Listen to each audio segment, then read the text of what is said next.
Kembali di mata kuliah Statistika Ekonomi bersama saya, Albert Kurniawan SEMM. Ya, kali ini merupakan bahan uji non-parametrik kelanjutan dari materi Main Whitney tadi. Ya, kalau Main Whitney tadi di video sebelumnya adalah kalau dua sampel itu berasal dari kelompok yang berbeda. Kali ini, ya, dia merupakan uji perbandingan atau paired, ya.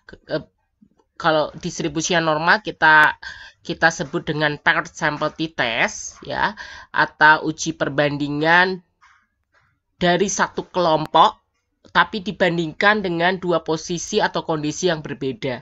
Pasti ini di sini ada kata kuncinya, sebenarnya ada kata sebelum dan sesudah, ya, atau ada peristiwa tahun lama dengan tahun yang lebih barunya, ya. Biasanya itu data-data keuangan praktek secara penelitiannya, biasanya untuk data-data yang sifatnya keuangan atau finance atau yang berjenjang waktu, ya, menggunakan data time series. Jarang sekali untuk tipe data yang sifatnya cross section atau hanya sekali pengumpulan. Tidak mungkin ada kondisi sebelum dan sesudah, kan, ya. Biasanya sekali ambil, cek validitas reliabilitasnya, lalu uji asumsi klasiknya, baru dia akan terlihat dia ujinya normal atau tidak normal. Uji Wilcoxon ini ketika distribusi yang kita dapatkan tidak berdistribusi normal datanya. Tapi kalau data kita dapatkan berdistribusi normal, maka hasilnya kita bisa menggunakan uji paired sample t-test, ya. Itu kalian untuk kelas statistika mungkin, ya, nanti bertemu di metode penelitian atau pada saat skripsi mungkin lebih jelasnya lagi. Tapi kalian terima dulu bahwa ini datanya ada catatan ketika distribusinya data dianggap tidak berdistribusi normal, ya. Jadinya hanya anggapan aja, asumsi saja bahwa data yang ada di tabel 7 mahasiswa ini datanya tidak berdistribusi normal. Itu catatannya, ya. Oke, ya. Di sini saya selaku dosen statistik ingin mengetahui apakah ada perbedaan nilai ujian mata kuliah Statistika Ekonomi sebelum dan sesudah dibuka bimbel, ya. Awalnya hanya ingin mengetahui sebelum dan sesudah aja ada perbedaan atau tidak. Tetapi berdasarkan perjalanan waktu, saya berkeinginan untuk membuka bimbel, ya, di prodi manajemen. Penelitian ini menggunakan 7 sampel mahasiswa. Nah, ini kalimat ini yang harus kalian tekankan untuk dijadikan hipotesis nanti, ya. Ujilah apakah ada peningkatan nilai statistika mahasiswa setelah dibuka bimbel. Ya, ini yang jadi petunjuk kalian untuk membuat hipotesis. Bukan yang di awal, ya, bukan yang di awal-awal ini sebenarnya bisa diubah-ubah kalimat. Tapi di sini kalau misal contohnya, ujilah apakah benar terdapat perbedaan nilai, itu baru sesuai dengan di atas. Tapi kadangkala kan di perjalanannya dia ingin menguji apakah ada peningkatan nggak sih, gitu, ya. Nah, berarti ini kata peningkatan, berarti ada tandanya positif, berarti meningkat, berarti ada perbaikan, ya, berarti satu arah.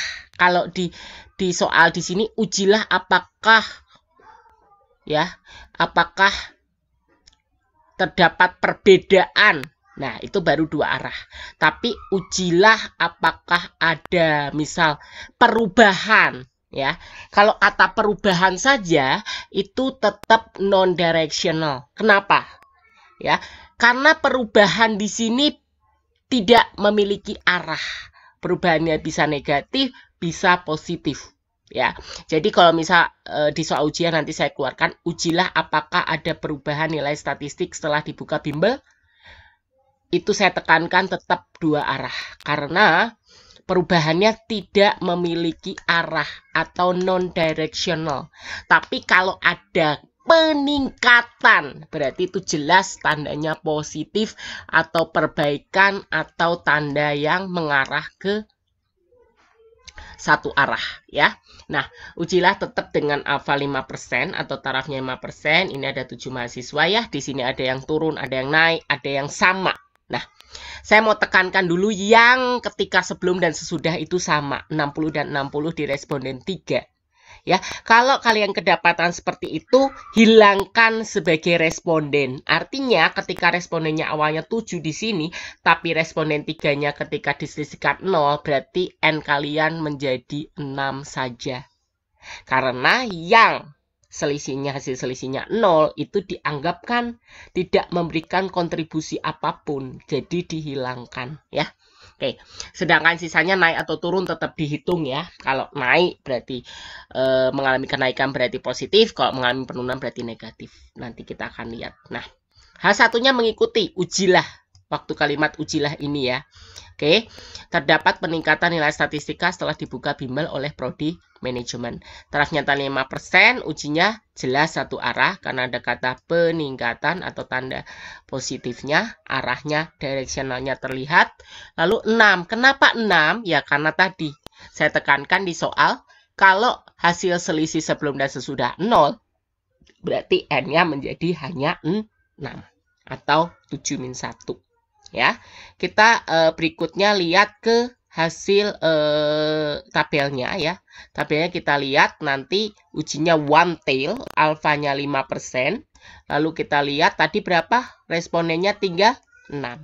Berarti hasilnya adalah 2 ya. Oke, kita kembali lagi ke uji Wilcoxon. Ya, 2. Ternyata 2, saya yang salah di sini ya. Sebentar. Saya ubah dulu, bukan ya, saya yang salah, betul. Ya, harusnya 2. Sebentar, saya ubah dulu, bukan 3, tetapi 2. Saya lihatnya tetap yang 7 tadi salah. Oke, kita save lagi dulu ya, mohon maaf. Mungkin ada suara-suara berisik ya. Saya ubah dulu ya, uji Wilcoxonnya. T juga, tapi T-nya T besar karena ada simbol T kecil untuk uji apa? Untuk uji parsial T regresi. Ini ada uji T besar. Biasanya dinyatakan dengan T simbol untuk Wilcoxon. Ya. Nah, di sini 2 ya, kembali lagi fokus. Sebentar. Kayaknya di bawah juga saya masih ada salah. Di sini saya masih tuliskan 3 ya. Oke, saya ganti sekalian biar nanti nggak bolak-balik. Oke ya, oke ya. Di sini 2 ya, hasilnya 2 ya. 2, lalu setelah itu kita lanjut ke yang 3. Nah, yang ketiga ini kalian susun dulu sebelum sesudah sesuai dengan di soal, baru kalian keluarkan. Ya, dianggap di sini sebelum sesudah. Sebelum itu sebagai variabel X dan sesudah sebagai Y. Atau sesudah min sebelum ya. 70 kurang 75 adalah minus 5. Minusnya tetap ditulis. 85 min 65 20. Nah ini. Responden 3 kan 0 ya. 60 min 60. 80 min 63 17. 28. Ya. Lalu 20 dan 20. Nah. Untuk angka-angka kembar tetap sama teman-teman. Kalian mungkin kasih tanda ya. Di sini 20-nya ada 3 ya. Angka kembarnya di ini, dan ini ya. Oke. Sepertinya saya salah. Sebentar saya urutkan dulu. Kayaknya ada miss tadi ya. Sebentar. Ini seharusnya 3. Oke, saya yang salah. Ini 4 dan 5. Oke.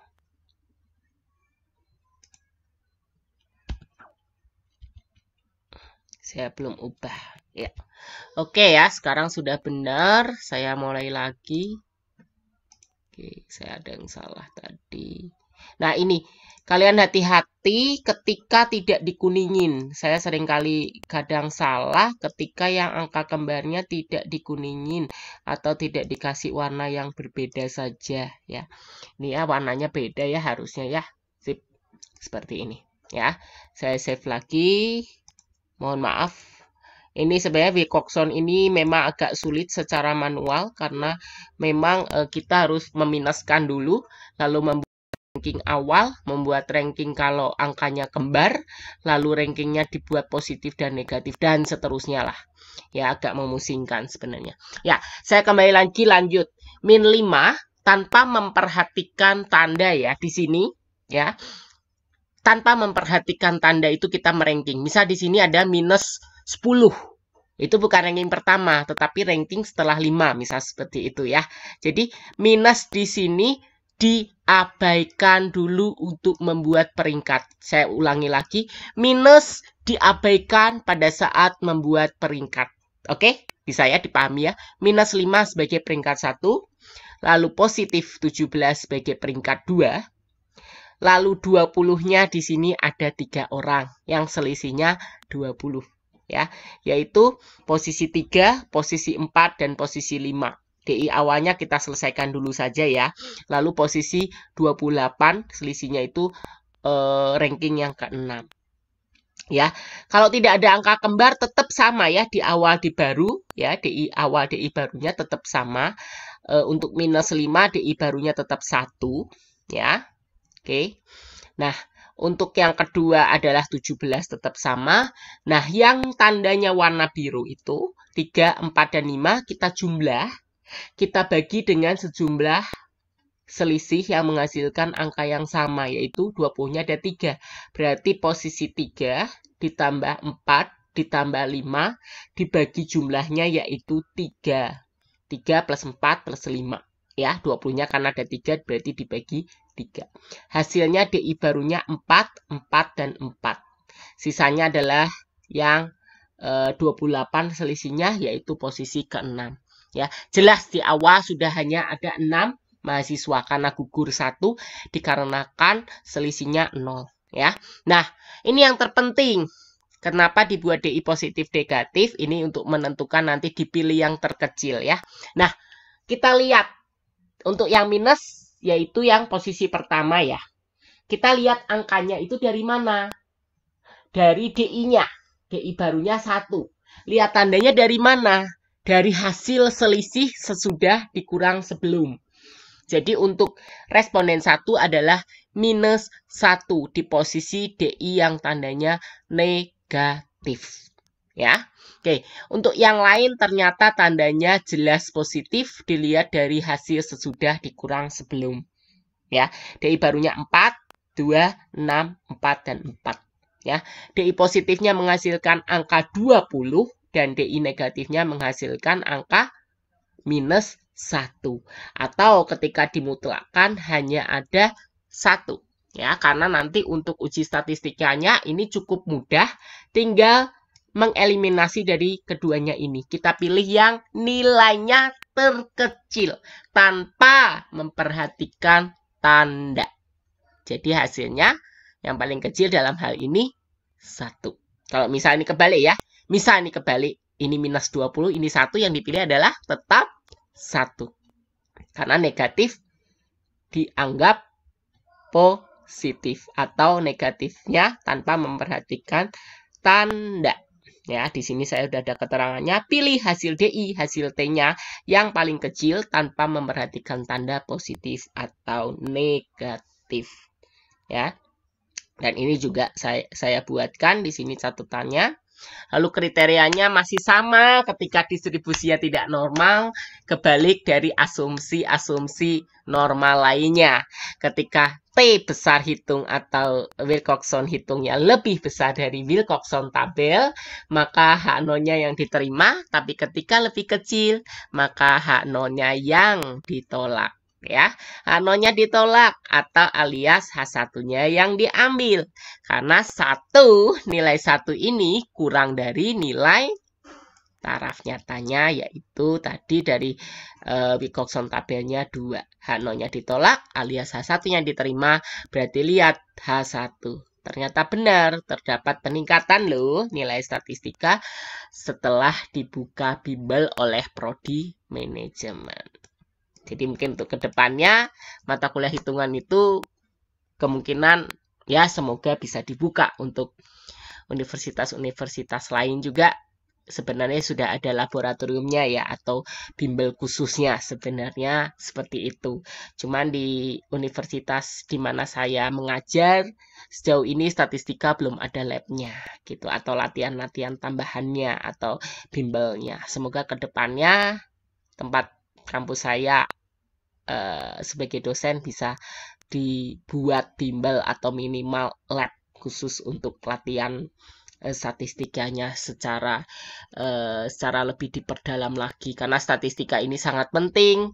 Nanti dampaknya lanjut ke mata kuliah berikutnya seperti keuangan, pengambilan keputusan, lalu kepada puncaknya di metode penelitian dan tugas akhir. Jadi ini pintu gerbangnya, ya, pintu awal masuknya.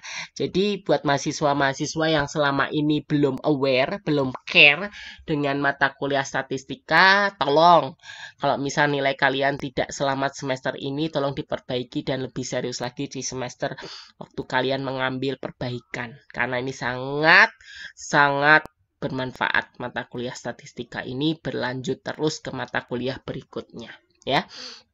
Oke, mohon maaf di video kali ini di Wilcoxon sering kali saya temukan kesalahan, ya. Tapi sudah saya perbaiki sesuai dengan sesuai dengan yang benarnya, seharusnya benar ya. Oke, karena ini memang agak rumit untuk perhitungan Wilcoxon secara manual. Tapi saya sudah buktikan dengan SPSS, hasilnya tidak jauh berbeda atau hampir sama ya. Oke, buat rekan-rekan dosen maupun mahasiswa dimanapun berada, kalau suka dengan video ini dan dirasa bermanfaat oleh kalian, mohon bantuannya untuk like, subscribe, dan share ke rekan-rekan yang lain di kampus manapun boleh ya. Oke, kalau mau mendubbing dengan bahasa Inggris juga saya persilahkan, boleh di-share lagi. Kalau misal mau di-share ke negara lain mungkin perlu pakai subtitle, silahkan. Jika video saya dirasa menarik dan berguna ya. Akhir kata saya mengucapkan terima kasih atas perhatian kalian semua ya. Kalau butuh apapun atau tabel, bisa layangkan komen di bawah video saya ini. Saya akan kirimkan melalui surel atau alamat surat email kalian masing-masing. Ya, surat elektronik atau email kalian masing-masing, saya akan kirimkan tabelnya. Ya, oke. Terima kasih. Tetap jaga kesehatan. Ya.